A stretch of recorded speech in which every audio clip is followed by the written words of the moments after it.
Hello बच्चों, स्वागत है आपका गवर्नमेंट एग्जाम्स अड्डा में। बच्चों, आज हम जिस टॉपिक पे बात करने वाले हैं ना, वो चाहे रेगुलर स्टूडेंट हों, प्राइवेट बच्चे हों, इम्प्रूवमेंट का फॉर्म भरा हो या फिर कंपार्टमेंट की परीक्षा दे रहे हों, सबके लिए बहुत ज़रूरी है। क्योंकि बच्चे अक्सर इसमें कंफ्यूज रहते हैं कि हमको सॉल्व पेपर्स पढ़ने चाहिए या सैम्पल पेपर्स पढ़ने चाहिए या फिर हमको अनसॉल्व पेपर्स सॉल्व करने चाहिए। क्या उचित रहेगा और हमको करना क्या चाहिए, वो भी तब जब बोर्ड एग्जाम नज़दीक हो या बोर्ड एग्जाम से पहले। इन तीनों में से कौन से ज़्यादा फायदेमंद होते हैं। अब बच्चों देखो, एज ए टीचिंग प्रोफेशन अगर हम बात करें तो तमाम सारे टीचर्स जो यूट्यूब पर हैं उन्होंने आपको बहुत कुछ सजेस्ट किया होगा। लेकिन अगर आप देखो कहीं ना कहीं किसी से किसी को पैसा मिला होगा तो उसकी बड़ाई करेगा और अंततोगत्वा आपसे कहेगा कि आप उसको खरीद लो।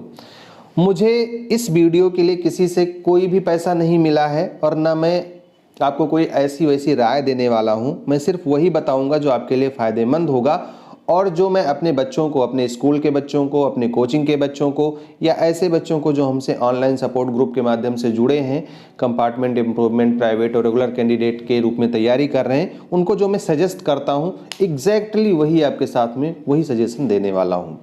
और तीनों के कमियां, तीनों के फ़ायदे, ये सब मैं आपको गिनाऊंगा। तो वीडियो को पूरा देखना और वीडियो को देखना तो ज़रूर है, लेकिन उससे पहले लाइक भी कर देना क्योंकि इससे हमारा मोटिवेशन बढ़ता है। और अगर चैनल को सब्सक्राइब ना किया होगा तो सब्सक्राइब भी कर लीजिएगा। सबसे पहले बात करते हैं कि हमको सैंपल पेपर की ज़रूरत क्या है।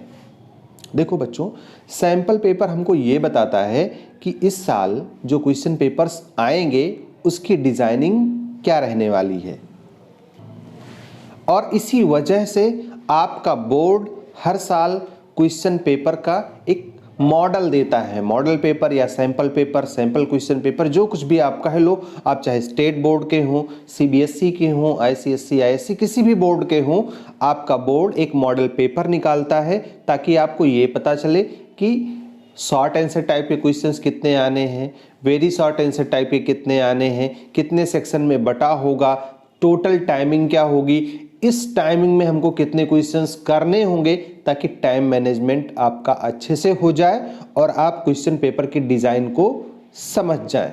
इस साल भी सीबीएसई ने अपना सैंपल पेपर जारी कर दिया है और भी बोर्ड्स धीरे धीरे जारी कर रहे हैं, आपने देखा होगा।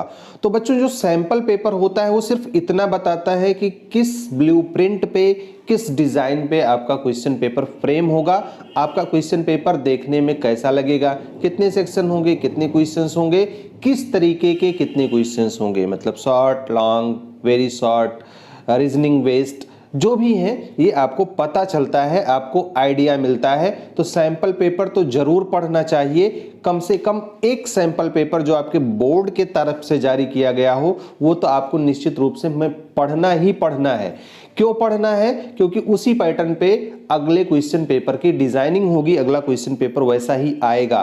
तो पढ़िए कौन सा, अब मैं सजेस्ट करूंगा। मेरा सजेशन ये है बच्चों कि सिर्फ और सिर्फ अपने बोर्ड के द्वारा जारी किया गया सैंपल क्वेश्चन पेपर पढ़िए। क्यों? क्योंकि वही सैंपल पेपर ऑथेंटिक है और उसी के आधार पे क्वेश्चन पेपर बना होगा। अब बहुत सारे पब्लिकेशंस वाले हैं, सब अपना अपना सैंपल पेपर छापते हैं। आपने नाम सुना होगा, बहुत सारे नाम हैं, मैं किसी का नाम नहीं लूंगा यहाँ पर। जो भी आपको अच्छा लगे वो खरीद करके पढ़ सकते हैं, लेकिन इनको पढ़िए या ना पढ़िए, मैं इनको किसी को भी रिकमेंड नहीं करता। मैं रिकमेंड करता हूं कि अपने बोर्ड के द्वारा जारी किए गए सैंपल पेपर को जरूर से जरूर पढ़ें, क्योंकि उसी पे आपका क्वेश्चन पेपर बनना है।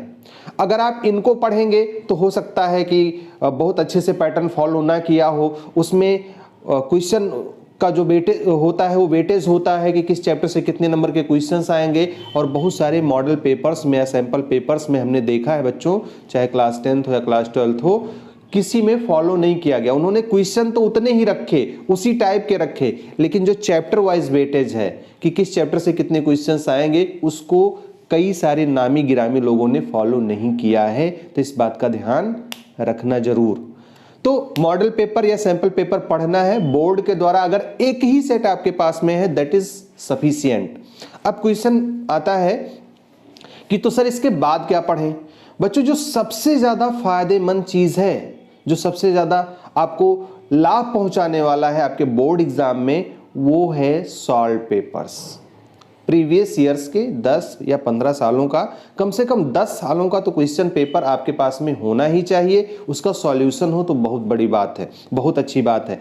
अब चाहे अनसॉल्व पेपर होगा मतलब आपको सॉल्व करना है, उसमें क्वेश्चंस दिए होंगे, आंसर नहीं दिया होगा। तो मैं ये प्रीफर नहीं करता, क्योंकि बहुत सारे क्वेश्चंस ऐसे आएंगे जिनका आंसर आपको पता नहीं होगा, तो आप कंफ्यूज हो जाएंगे। तो सॉल्व पेपर्स खरीदिए।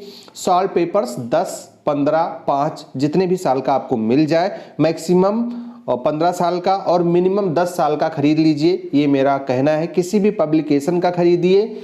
अगर आप खरीदने की कंडीशन में नहीं है तो यहाँ पर मेरा लिंक है, examtub.com हमारी वेबसाइट है, वहाँ पर CBSE बोर्ड का पिछले 15 सालों का क्वेश्चन पेपर और उसका आंसर मिल जाएगा, उस पे जाकर के डाउनलोड कर सकते हैं।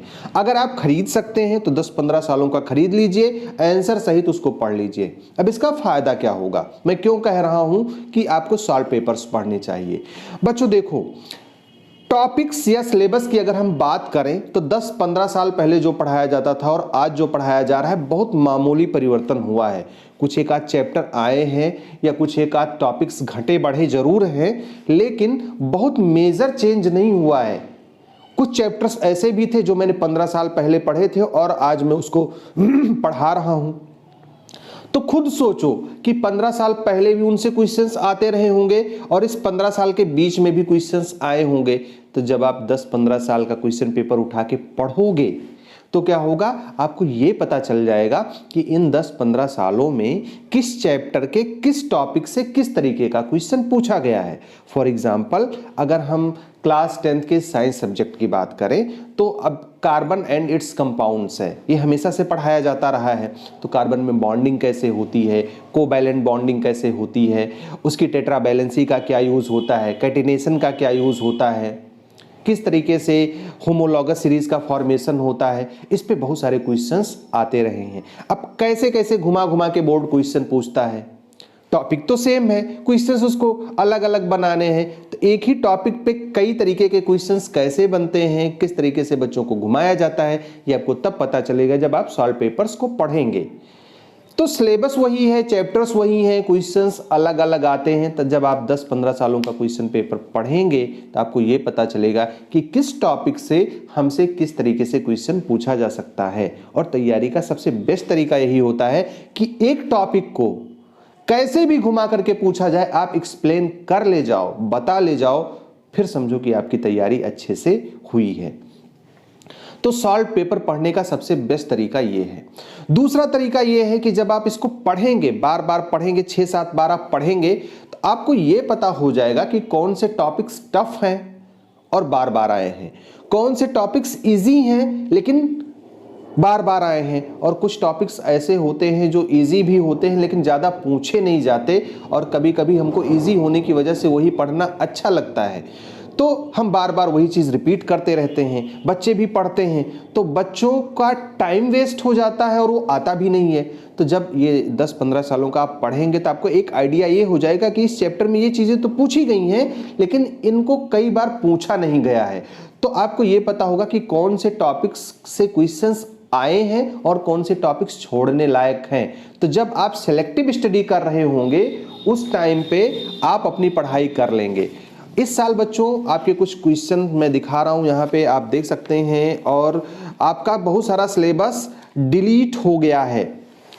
तो उस डिलीटेड सिलेबस को मत पढ़िएगा, उसके लिए एक कॉपी निकाल लीजिए और अपने पास में रखिए कि ये सिलेबस डिलीट हुआ है, इसको हमको नहीं पढ़ना है। और जब आप ऐसा करेंगे तो आपका टाइम वेस्ट नहीं होगा।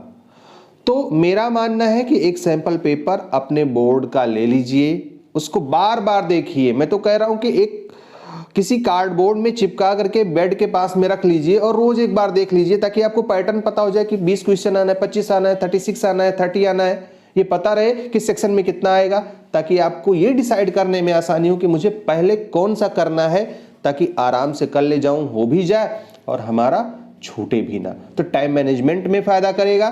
तो एक सेट आपको जरूर करना है, उसके बाद में आपको सॉल्व पेपर्स करने हैं, कम से कम 15 साल के पढ़ लेने हैं, अच्छे से 3-4 बार रिवाइज कर लेना है। और अगर टाइम बचता है और अपने आप को ये देखना चाह रहे हो कि मैं कितने पानी में हूं, तो मॉक टेस्ट या अनसॉल्व पेपर्स भी आप सॉल्व कर सकते हैं ताकि पता चले। लेकिन अनसॉल्व पेपर्स या मॉक टेस्ट तब तक यूज मत करना बच्चों जब तक आपका सिलेबस कंप्लीट ना हो जाए। अगर आप पहले उसको करने लगेंगे सॉल्व तो कुछ क्वेश्चंस नहीं कर पाएंगे, आप डिमोटिवेट हो जाएंगे और उस कंडीशन में आपका होगा नुकसान। तो मेरी सलाह मानिए तो सिर्फ वही पढ़िए जो आपके लिए फायदेमंद है। मैं कोई पब्लिकेशन सजेस्ट नहीं करता, जो भी आपको अच्छा लगे, बहुत सारी चीजें मार्केट में हैं, लीजिए। सॉल्व पेपर कोई भी लेंगे, क्वेश्चन सब में सेम मिलेंगे, तो ये जरूर पढ़ लीजिएगा। और खास करके वो बच्चे जो इम्प्रूवमेंट कंपार्टमेंट या प्राइवेट कैंडिडेट के रूप में फॉर्म भरे हैं, उनके लिए ये मस्ट है। अगर वो इधर उधर की चीजें पढ़ेंगे तो उनका टाइम भी वेस्ट हो जाएगा और वो नुकसान में भी चले जाएंगे। तो हमारी तरफ से आपको ढेर सारी शुभकामनाएं कि आप बहुत अच्छा नंबर लेकर के आए। All the best, may God bless you. Thank you for watching this video. Please don't forget to subscribe this channel. Thank you.